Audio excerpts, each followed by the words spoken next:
Pour cette fin d'année, Apple a sorti beaucoup de produits et j'en teste un que j'ai jamais testé sur la chaîne. Alors, ce type de produit, je l'ai déjà testé, mais pas celui de la marque à la pomme. On voit ça après l'intro.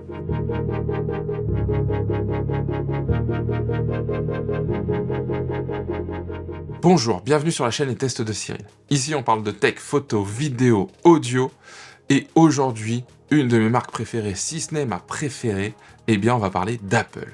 Et Apple a annoncé une version 2 d'un de ses produits phares, un produit auquel on ne pense pas forcément tout de suite quand on parle de la marque à la pomme, et pourtant, c'est un produit iconique. On parle des AirPods, et plus particulièrement des AirPods Pro 2e génération. Moi, j'ai la V1.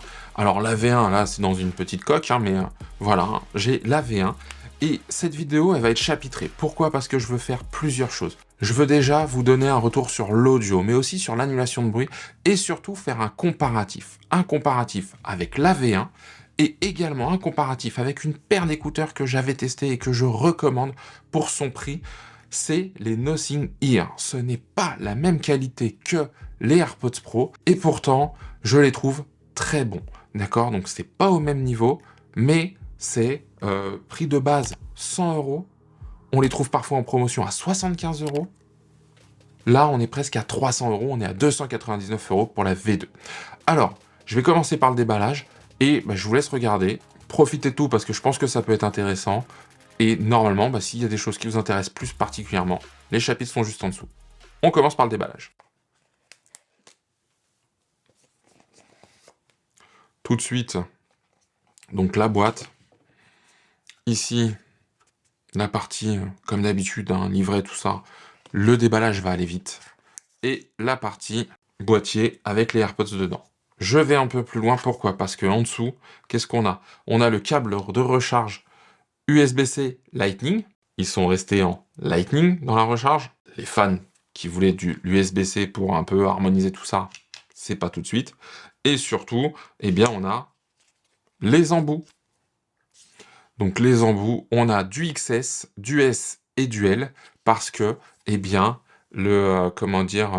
la partie M est sur les écouteurs. Ça reste toujours aussi beau. Là, il s'est tout de suite mis en mode appairage et il me propose tout de suite de les connecter. Ça, c'est le gros plus. Bam, ça prend 3 secondes. C'est le gros plus. Pourquoi c'est le gros plus ? Parce que l'univers Apple, cet écosystème, les puces qui sont à l'intérieur font que ça va hyper rapidement, de façon hyper fluide. Alors, on va parler de caractéristiques. Déjà, poids encombrement. Bon, l'encombrement ressemble beaucoup aux AirPods Pro première génération. Le poids, 5 grammes, un peu plus de 5 grammes pour un écouteur, 50 grammes le boîtier de recharge, donc on est à 60 grammes à peu près, un petit peu plus sur l'ensemble, c'est très léger. Donc là, un passant pour une Dragon, je vois pas trop l'intérêt. La recharge Lightning, comme j'ai dit, et des speakers, des haut-parleurs, en tout cas un haut-parleur, en cas de, de perte, on peut le faire sonner pour l'entendre. Il est possible de localiser le boîtier, comme un AirTag intégré, donc ça c'est du plus. Au niveau de l'autonomie, donc sur les écouteurs, une seule charge, on arrive sur 6 heures d'autonomie. En conversation, on a un peu moins. On est à 30 heures en global. Par rapport à la V1. La V1, on était à 4h30 d'autonomie sur une charge globale, 4h30, 5h, et 24-25 heures d'autonomie globale avec le boîtier et les différentes recharges qu'on pouvait avoir. Donc, amélioration de l'autonomie. Ça fonctionne bien, que ce soit là-dessus, en conversation. Ça fonctionne bien, que ce soit en conversation ou en écoute avec la réduction de bruit activée. Et attention, je crois que la transparence adaptative ou l'audio spatial consomme un petit peu plus. Donc ça, c'est des petites choses qu'on n'a pas forcément. On n'a pas la transparence adaptative sur la V1. Donc ça peut faire que on ne va pas se retrouver exactement sur les valeurs indiquées par Apple, en tout cas pas les plus grandes valeurs. Ouais, c'est un peu petit. Donc je change tout de suite les embouts. Je suis plutôt content. Toujours aussi agréable à porter. Le côté tout de suite reconnu, c'est génial.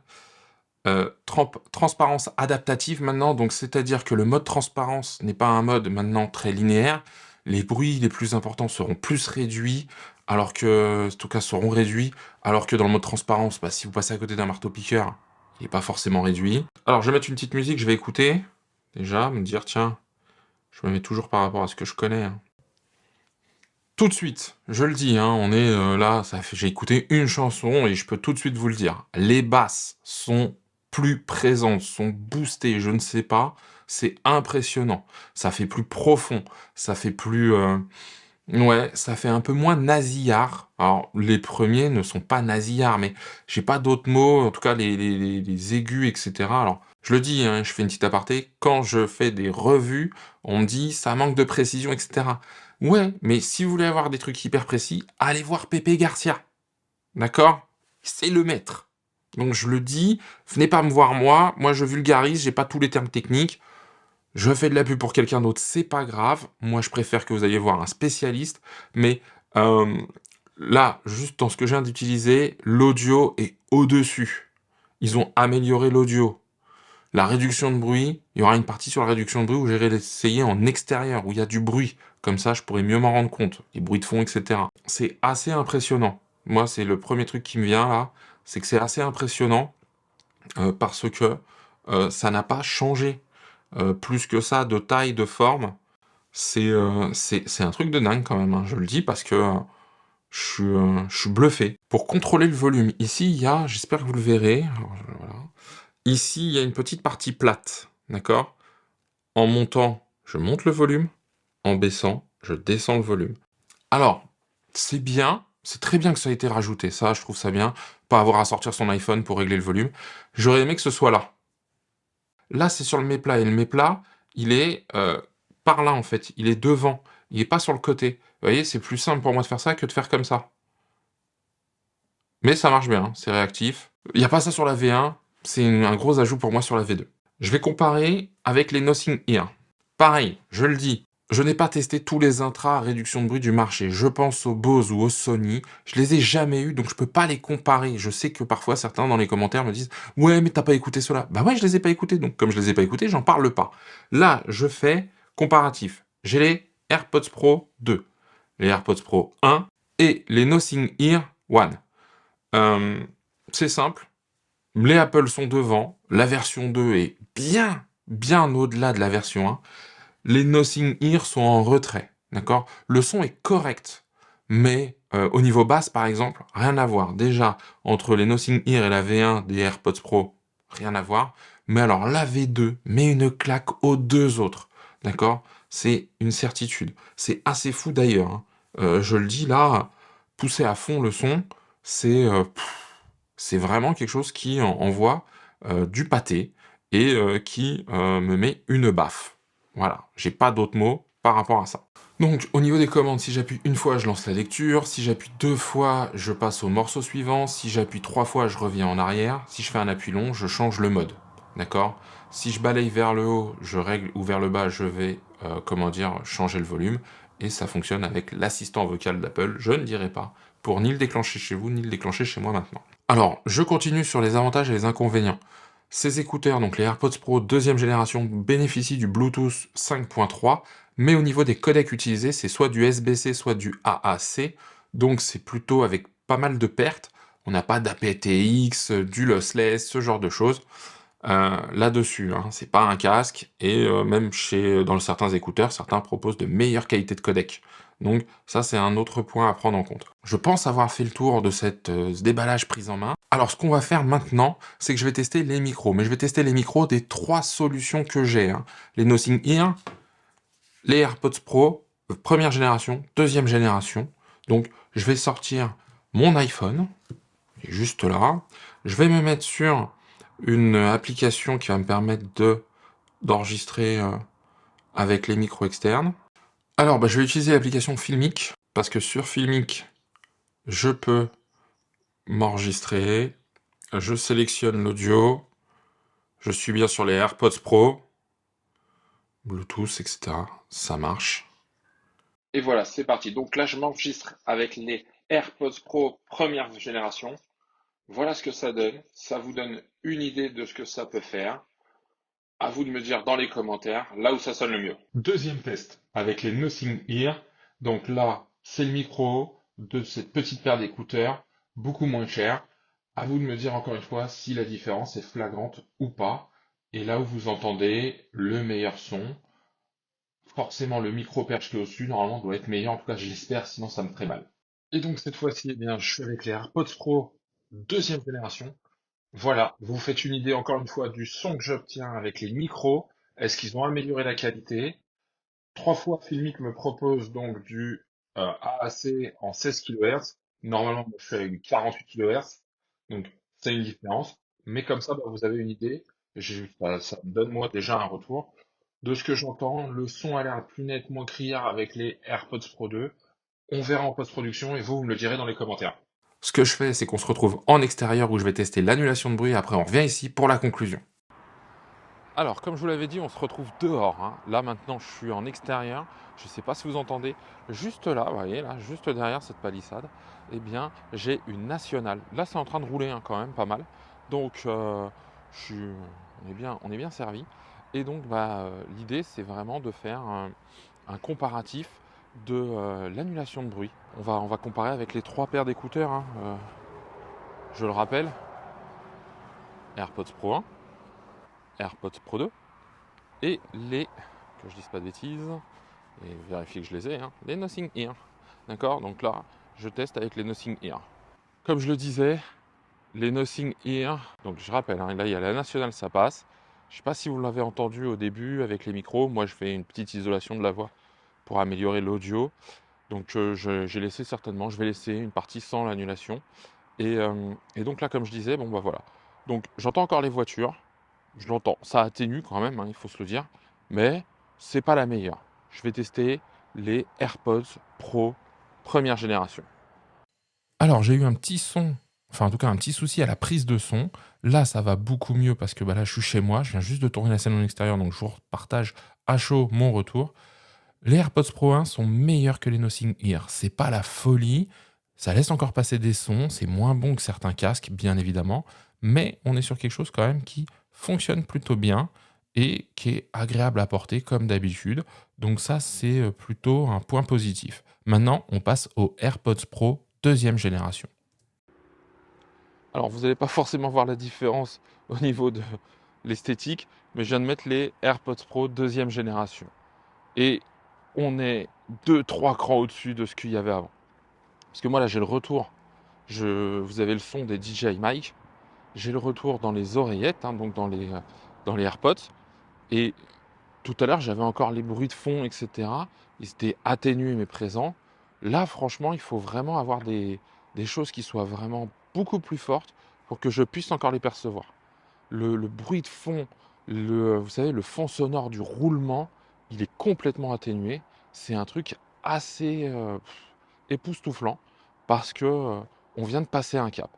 Donc, écoutez, je vous avais dit qu'on se retrouvait en intérieur pour la conclusion. Moi, je suis plutôt pas mal. J'ai l'impression qu'on m'entend plutôt bien. Donc, ce que je vais faire, eh bien, c'est que je vais la faire en extérieur. Bon, les AirPods Pro deuxième génération sont au-dessus de tout. Alors, encore une fois, par rapport aux Nothing Ear, je rappelle que les Nothing Ear, on les trouve 3 à 4 fois moins chers. Donc ça fait quand même une belle différence. Et sur le principe, il faut prendre ça aussi en considération, hein. Quand on achète un produit 3 à 4 fois plus cher, on s'attend à ce qu'il peut être quand même bien meilleur. Maintenant, entre les AirPods Pro 1 et les AirPods Pro 2, c'est assez flagrant de voir qu'il y a une différence aussi de qualité. C'est-à-dire que au niveau de l'autonomie, du son, de la mise, de, euh, de l'annulation de bruit, tout est vraiment plutôt bon et ça fait plaisir parce que pouvait se dire que ce serait une deuxième version, mais Apple a attendu d'avoir une deuxième version aboutie. Et moi je trouve ça bien parce que c'est quand même pas toutes les marques qui font ça. Parfois on sort les choses pour les sortir et c'est un petit peu dommage. Et moi je trouve ça vraiment bien. Donc est-ce qu'on change? La seule chose sur laquelle moi j'ai pas ressenti de différence, et dites-le moi vous dans les commentaires, c'est au niveau de la qualité des micros. J'ai pas l'impression que ce soit sur les trois qu'on ait un micro de dingue. J'ai fait un appel avec Sofiane de la chaîne Art Company, vous connaissez. Et pendant cet appel, je passais des écouteurs à d'autres et pour voir la différence. Et je lui demandais, tiens, qu'est-ce que tu entends mieux? Bon, les Nothing Ear étaient en dessous parce qu'il avait l'impression vraiment que ça résonnait beaucoup. Entre les AirPods Pro 1 et 2, ça se valait quand même. Peut-être un petit peu mieux avec les AirPods Pro 2, mais pas la folie de différence, vous voyez. Je pense que si la prochaine étape, c'est d'améliorer le micro, d'en faire quelque chose de bien meilleur, je ne sais pas comment ils peuvent faire, hein, mais je compte sur eux et sur même d'autres constructeurs pour donner la voix. Je pense que ça peut être sympa, quoi. Autre point dans cette conclusion, quand même, je dois le dire, c'est l'autonomie. Souvent, on dit que l'autonomie, c'est important, etc. Alors, c'est vrai qu'on gagne 4-5 heures d'autonomie, au moins, par rapport, que ce soit au AirPods Pro 1 ou au Nothing Ear. Mais comme moi, je fais pas des longues sessions, alors quand je dis des longues sessions, c'est 4-5 heures avec les écouteurs, ça peut aller jusqu'à 2 heures, mais c'est rarement au-delà. À chaque fois, il retourne dans le boîtier. Alors, c'est vrai qu'au final, on a plus de recharge, on a quand même des belles différences, hein, parce que je crois que sur une charge, c'est 6 heures les AirPods Pro 2, c'est 4 heures les Nothing Ear avec l'annulation de bruit. Je crois que c'est un peu moins, ça doit être 5 heures ou 5 heures et demie les AirPods Pro 2 avec l'annulation de bruit. Donc, c'est des critères à prendre en compte. Mais moi, c'est pas si impactant que ça, même si sur la globalité, c'est intéressant. Pourquoi? Parce que quand je les utilise, même 4 heures de session de 2 heures dans la journée, c'est vraiment le maximum. Donc déjà, sur une seule charge, je pourrais tenir. Et surtout, comme il retourne dans le boîtier, ça se recharge. Et souvent, le boîtier, à un moment, je vois que quand ça apparaît, alors c'est plus facile avec les AirPods Pro parce que ça s'affiche directement sur l'écran quand j'ouvre le boîtier ou ce genre de choses. Je sais que quand je vois que c'est un peu orange, en tout cas je suis en fin de course ou même quand je suis à 50%, je leur remets un petit coup de charge et ça fonctionne plus facilement. Donc voilà, je voulais aussi vous parler de l'autonomie. Carton plein quand même, hein, quasiment plein. En tout cas, c'est vraiment un bon produit, hein. Les AirPods Pro 1 étaient déjà des bons produits. Les AirPods Pro 2 sont des très bons produits.